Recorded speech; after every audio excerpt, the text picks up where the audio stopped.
Assalomu alaykum hammaga, barchalarga shu joyda yetqizsin Baytullohlarga juma muborak bo'lsin. Har bir insonni xonadoniga fayz barokat bo'lsin. O'sha hofiz men o'zimni sevaman. Hammalarning xonadoniga fayz bo'lsin. Masjid hammalarga barchalar Baytullohlarga nasib etsin. Sog'lik salomatlik tilayman.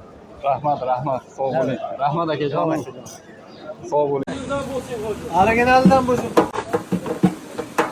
Dunyo sendan qolishi mumkin, lekin sen dunyoga qolmasing aniq. Ota-onamiz bir oqqanga o'xshaydi. Yediradi, ichiradi, katta qiladi, oqqanchalik erib ketadi. Bugun borib onajon, bugun borib opa singilga yaxshi ko'raman. 5 minut inson nima bo'lishini hech kim kafolat bera olmaydi.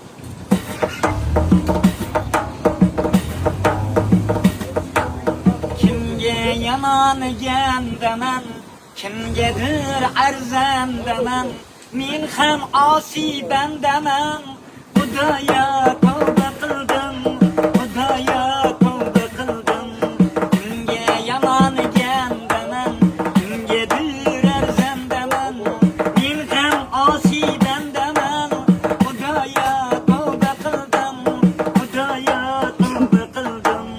5 kunlik dunyo dedim, taralla yalla dedim, qolgani ro'yo dedim.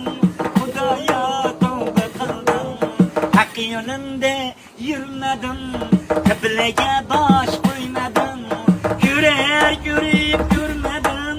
Xudoya tavba qildim, Xudoya tavba qildim.